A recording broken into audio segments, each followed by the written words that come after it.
السلام علیکم ورحمۃ اللہ۔ اذان گرامی، کل سے آئی پی ایل کا میلہ شروع ہو رہا ہے۔ دنیا میں سب سے بڑی لیگ ہے،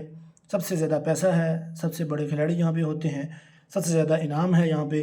اور سب سے زیادہ گلیمر کرکٹ کے اندر وہ آئی پی ایل میں ہی سب سے پہلے آیا تھا۔ تو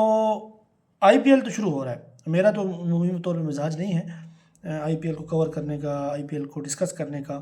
لیکن اس بار ایک ایسا واقعہ ہے جس پر ڈسکس کرنا میں ضروری سمجھتا ہوں، کیونکہ وہ واقعہ انٹرنیشنل کرکٹ سے جڑا ہے، مجھے یہ لگتا ہے۔ آپ کو کیا لگتا ہے ویڈیو دیکھنے کے بعد کمنٹس میں ہمیں ضرور بتلائیے گا۔ بات کچھ ایسی ہے کہ آئی پی ایل انتظامیہ نے اس سال آئی پی ایل جو ہو رہا ہے اس کے اندر باولرز کو تھوک استعمال کرنے کی، گیند کو چمکانے کے لیے، شائن کرنے کے لیے اس کی اجازت دے دی ہے۔ آپ کو پتہ ہے کہ کووڈ کے دوران جب کورونا آیا تھا تو بین لگا دیا گیا تھا، اور پابندی اس بات کی تھی کہ بھائی وہ جراثیم ایک دوسرے کو کنورٹ نہ ہوں۔ اگر کوئی بندہ کووڈ سے متاثر ہے، کوئی کھلاڑی، کوئی بولر، تو اس کا نقصان کیا ہوا تھا کہ اگر گراؤنڈ خشک ہے اور پھٹا وکٹ ہے اور گیند ریورس سوئنگ نہیں ہوگی، وہ اس کو تھوک کے ساتھ رگڑ کے، اس کو چمکا کے، ایک سائڈ اس کی شائن اور دوسری سائڈ اس کی رف ہوتی رہے گی، تو گیند ریورس سوئنگ نہیں ہوگی، اور پھر وہ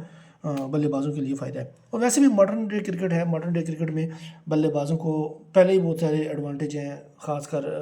بلے کے سائز کے لحاظ سے، اس کے اندر جو ٹیکنالوجی آ گئی ہے، بلے کو بنانے کی جو تکنیک ہے اس کے لحاظ سے، وزن کے لحاظ سے، گیند بازوں کے لیے کیا ہے۔ تو یہ کہانی اصل میں شروع ہوئی ہے چیمپئنز ٹرافی کے فائنل کے بعد سے۔ چیمپئنز ٹرافی فائنل انڈیا جیتا ہے، اور محمد شمی ان کا پریمیم فاسٹ بالر تھا اس ٹورنامنٹ کے اندر۔ اس نے فائنل جیتنے کے بعد ایک بندے کو انٹرویو دیا، اور انٹرویو کے اندر اس نے یہ بات کہی ہے کہ بھیا ہم گیند بازوں کے لیے اس ٹورنامنٹ کے اندر کیا ہے،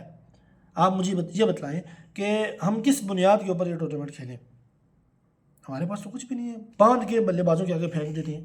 بیٹرز ایک ادھر سے مار رہا ہے، ایک ادھر سے مار رہا ہے، فٹ بال بنا دیا یار، مار مار کے تو دمبا بنا دیا بلکہ۔ لہٰذا ہمارے لیے بھی کچھ نہ کچھ قواعد، کچھ ضوابط، کچھ قانون، کچھ رعایت، کچھ نرمی ہونی چاہیے۔ تو اب ظاہری بات ہے چیمپئنز ٹرافی انڈیا نے جیتی ہے، اور اس پر وہ بات پہنچی ہے بی سی سی آئی کے بڑوں کے پاس، تو انہوں نے کہا چلو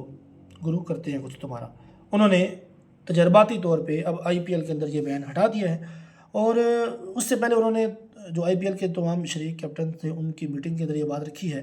اور میٹنگ میں ان تمام کیپٹن نے ظاہری بات اعتراض نہیں کیا، اس وجہ سے کہ ان کے باؤلرز کے پاس ایک نئی چیز آ جائے گی، ایک نیا کارنامہ وہ سر انجام دے سکتے ہیں، ایک ایسی چیز جس کے اوپر گزشتہ کچھ عرصے سے بین لگا ہوا تھا، تو انہوں نے ظاہری بات ہے انکار کرنا ہی نہیں تھا۔ اب مجھے لگتا ہے، یہ میری اپنی ذاتی رائے ہے، کہ تجرباتی طور پر بی سی سی آئی نے آئی پی ایل سے تھوک استعمال کرنے کا بین ہٹایا ہے، تاکہ اس کے فوائد، اس کے ثمرات اگر منتقل ہوتے ہیں گیند بازوں کو، اور وہ دوبارہ سے جو گیند اور بلے کے درمیان جو توازن ہے، جو کرکٹ کے اندر ایک توازن برقرار ہونا چاہیے، وہ توازن اگر اس کارنامے کی وجہ سے آتا ہے، اس بین کے ہٹنے کی وجہ سے آتا ہے، تو پھر مجھے یہ لگتا ہے کہ اب آنے والے دنوں میں آپ دیکھیں گے کہ آئی سی سی جو حقیقت میں بی سی سی آئی ہے، اس میں تو کسی کو کوئی دو رائے نہیں ہے، یہ انٹرنیشنل کرکٹ میں بھی گیند کو چمکانے کے لیے، گیند کی ایک سائڈ جو رف ہو جاتی ہے دوسری سائڈ کو چمکا کے، شائن کر کے، ریورس سوئنگ کے لیے اگر بالر یوز کرنا چاہے تو وہ تھوک کے ذریعے اس کو یوز کر سکتا ہے۔ تو جو مجھے لگتا ہے آنے والے دنوں میں ایسا ہونے والا ہے۔ آپ کا کیا خیال ہے، ہمیں کمنٹس کر کے ضرور بتائیے گا، اور اگر آپ ہمارے چینل پر نئے ہیں تو ہمارے چینل کو سبسکرائب کرنا، کمنٹ کرنا ہر کس مت بھولیے گا۔ ملتے ہیں کسی اور ویڈیو میں، اپنا خیال رکھیے گا، اللہ حافظ۔